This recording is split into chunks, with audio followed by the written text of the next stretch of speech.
क्या नाम है आपका? भैया अमित नाम है। क्या पूरा मामला था? मतलब बहन हमारी शौच के लिए गई थी, तो मतलब भैया हमारे ड्यूटी करते हैं नाइट शिफ्ट, यहीं बगल की कंपनी में पंचमपुरवा गांव में है, झुनझुन वाली। सर रात में वो ड्यूटी गया था, तो मान लो माल ख़त्म होने के कारण उसकी छुट्टी 10:45 के लमसम वही हो गई है। तो वो जब घर आया होगा तो मान लो उसने देखा होगा कि बहन सो रही हैं कि नहीं, तो मान लो कि उसने देखा कि छोटी बहन हमारी नहीं थी जो मतलब, तो वो जब दिखी नहीं तो हम दोनों भाइयों ने ढूंढना स्टार्ट किया कि भाई कितने टाइम से लापता थी आपकी बहन? ये मान लो कि वही मान लो कि 10 बजे के लमसम से 11 बजे के लमसम हम लोगों ने ढूंढना स्टार्ट किया। भैया आए ड्यूटी से तब पता चला। तो जब उसको ढूंढने के लिए गए तो काफ़ी देर ढूंढते रहे, आधे घंटे 45 मिनट नहीं मिली। फिर वो देखा कि काफ़ी दूर पे एक मतलब ब्लैक कलर की स्कॉर्पियो और एक अपाची बाइक दोनों घूम रही थी। थोड़ा चले 20 कदम फिर खड़ी हो जाए 10-15 मिनट। तो वो जब खड़ी हुई रही तो ये हमें डाउट हुआ कि हमें लगा कि ऐसा कुछ तो मतलब है। तो फिर वो देखा कि काफ़ी देर खड़ी रही, फिर वो हमारे घर के पीछे की तरफ को आई। पुलिया पड़ती है घर के पीछे, वो रोड है जहाँ पे बाइक दिख रही है और मान लो यहाँ पे मामला है ये। तो जब वो गाड़ी आके घर के पीछे जब खड़ी हुई है तो हमने पूछा भैया आप लोग यहाँ पे क्या कर रहे हैं? तो उन्होंने हमसे पूछा कि आप यहाँ पे क्या कर रहे हो? किनसे पूछा आपने? मतलब उन्हीं से, जो शिवरन नाम का लड़का था और पुलिस वाले अंकल ये थे। कहाँ के हैं शिवपुराण? ये शिवरन बगल के गांव के चंदनपुर के हैं। क्या आप शिवपुराण को पहले से भी जानते थे? नहीं, पहले से हमने कभी नहीं उसको देखा है, ना हम उसको जानते थे। मतलब ऐसे उसको देखा है कभी कदार, मतलब अब आस पास रहता थोड़ा, तो मान लो शक्ल से तो जान ही गए थे, नाम नहीं पता था हमको उसका। अच्छा, अच्छा। हाँ। अच्छा, उस फिर घटना के दौरान जो पुलिस पे जो भी और मतलब आरोप आपने लगाया था, हाँ, तो कौन-कौन था उस घटना के दौरान?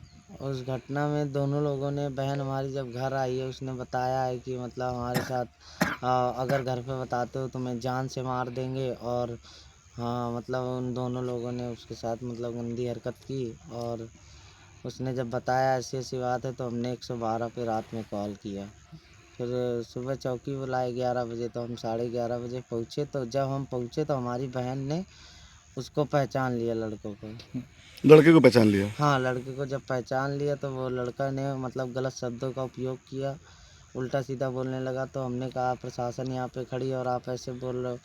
आप लोग तो कितने तो बजे वो 10 बजे 11 बजे रात में यहाँ पे देखा गया है वो लड़का शिवरन? हाँ, वो हम दोनों भाइयों ने बोला उनसे कि आप यहाँ क्या कर रहे हो आप दोनों लोग? तो उन्होंने हमसे खुद पूछा कि आप लोग यहाँ पे क्या कर तो रहे क्या हो? चौकी इंचार्ज वर्दी में नहीं थे क्या? वर्दी में थे। वर्दी में थे। हाँ, वर्दी में, पीछे पुलिस का डंडा रखा था और कैप रखी थी। अच्छा, प्राइवेट गाड़ी थी? हाँ, काली स्कॉर्पियो थी। काली हाँ। स्कॉर्पियो थी। तो मान लो कि फिर सुबह हम चौकी गए, जब उन्होंने बोला थाने जाओ। तो पापा को और बहन को हमने मतलब उसमें बैठाल दिया बाइक पे दादा के, और हम पैदल घर पे पैसे लेने के लिए आ रहे थे कि मान लो सचेंडी जाना, किराया होना चाहिए। फिर उसके दो भाई मिल गए रास्ते में, वो घेर लिए, मान लो गाली वाली देने लगे, बोला नाम आएगा तो मार देंगे, ये है वो है, थाने नहीं पहुंच पाओगे। 2-4 थप्पड़ मारे। फिर हमने, किसने मारा? उन्हीं के भाई ने, किसके भाई ने? शिवरन के भाई ने। अच्छा अच्छा। फिर हमने 112 नंबर पे फिर कॉल कर दिया तो वो लोग भाग गए। फिर सर आए, हमें थाने में छोड़ा। तो फिर बोले अगर कोई दिक्कत तो हो तो। उसकी तो गिरफ्तारी हो चुकी है। हाँ सर। और उसके बाद में जो चौकी इंचार्ज थे, हाँ, उनका नाम अमित मौर्य। हाँ। तो अभी तक क्या हुआ उनके बारे में, कोई जानकारी मिली है आपको? ना सर, कुछ भी नहीं पता चला। अभी लापता है वो? हाँ सर। तो सर कड़ी कार्रवाई उनके ऊपर की जाए, जो न्याय है हमें न्याय दिलाया जाए। किसी प्रकार का कोई दबाव या कोई फोन पे धमकी वमकियाँ कुछ नहीं, आती हैं? फ़ोन उन पे धमकी तो नहीं मिल रही है, लेकिन पहले क्या था कि हमारे साथ यही बोल रहे थे कि मान लो कि हमारे तुम्हारे बीच की बात रहेगी, कोई तीसरा नहीं जानेगा।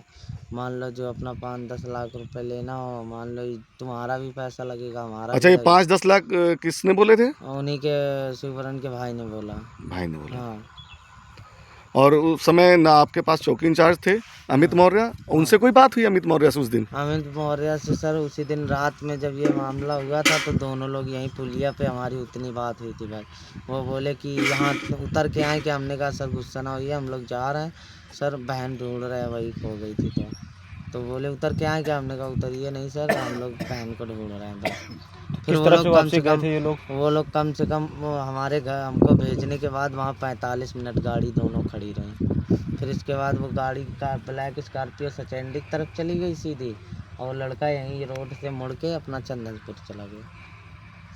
ठीक। पीड़ित परिवार के जो पीड़िता थी उसके भाई, उन्होंने बताया कि जिस दिन रेप हुआ उस दिन कम से कम 45 मिनट तक स्कॉर्पियो और एक अपाचे इसे घर के पीछे जो तालाब दिखाई दे रहा है इसके पास एक खेत है और वहाँ पे भूसा के ठेले के पास में स्कॉर्पियो खड़ी रही। ये अपनी बहन को ढूंढते रहे लेकिन कोई पता नहीं चला। उसके बाद इन्होंने 112 नंबर डायल किया जिसमें पुलिस आती है। आने के बाद में पता चलता है कि वो लड़की उसी खेत के पास पड़ी हुई है। और इससे पहले जब लड़की के भाई ने दरोगा अमित मौर्य से पूछा कि क्या आपने मेरी बहन को देखा या वो ढूंढते रहे, उन्होंने पूछा तो कोई जवाब नहीं मिला।